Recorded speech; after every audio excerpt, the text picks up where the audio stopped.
Among Hollywood's most loved stars, Bill Murray's turn in the 1993 comedy fantasy flick Groundhog Day airs from 12:50 p.m. on ITV4 today.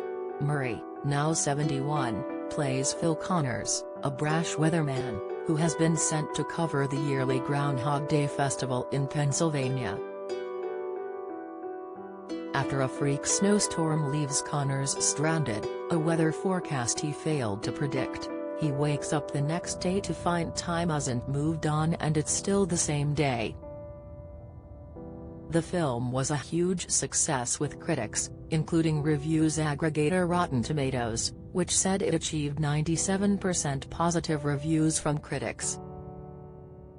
At the time of its release, author William Goldman said that he felt Groundhog Day is the one that will be, of all of the movies that came out this year, it's the one that will be remembered in 10 years. By 2006, the film had been selected by the United States Library of Congress to be preserved in the National Film Registry for being culturally, historically, or aesthetically significant. Murray's version of Connors was typical of the star's blunt, and often overly angry characters, which also included the likes of the lead in Scrooged. And it appears away from the camera Murray's temper with colleagues and co-stars was just as notorious. This included one spat with legendary actor Chevy Chase, a friend and co-star of Murray's colleague of Dan Aykroyd, who starred opposite him in 1984's Ghostbuster. Aykroyd, himself a huge box office star during the 80s, noted Murray's mood swings became so legendary, he called his friend the Murricane.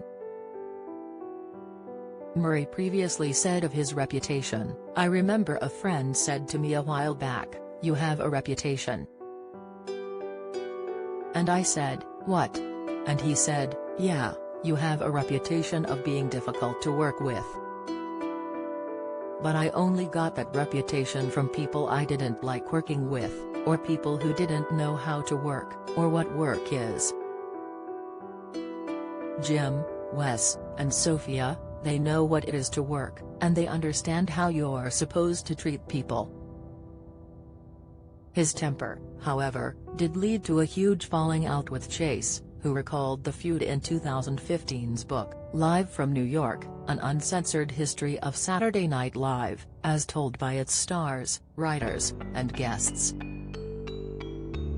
He reported how Murray approached him prior to a Saturday Night Live, SNL, broadcast in 1978, which Chase had been invited to guest host again.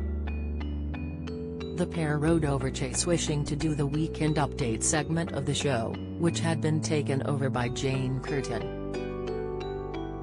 This disagreement saw Chase and Murray get so incensed with each other, and the former saying of his sparring partner that his face looked like something Neil Armstrong had landed on. Soon, the argument became physical, and a number of SNL cast members, including Curtin, Lorraine Newman, and Gilda Radner, watching nervously on.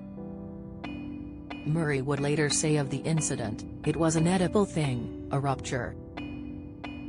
Because we all felt mad he had left us, and somehow I was the anointed avenging angel, who had to speak for everyone.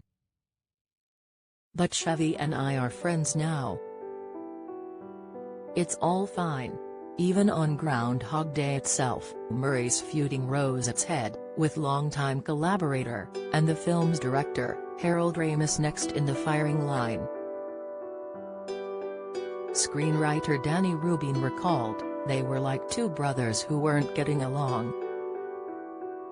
Groundhog Day airs from 12:50 p.m. on ITV4 today. Murray would later say of the incident, "It was an edible thing, a rupture. Because we all felt mad he had left us, and somehow I was the anointed avenging angel, who had to speak for everyone. But Chevy and I are friends now. It's all fine." Even on Groundhog Day itself, Murray's feuding rose its head, with longtime collaborator, and the film's director, Harold Ramis next in the firing line. Screenwriter Danny Rubin recalled, "They were like two brothers who weren't getting along." Groundhog Day airs from 12:50 p.m. on ITV4 today.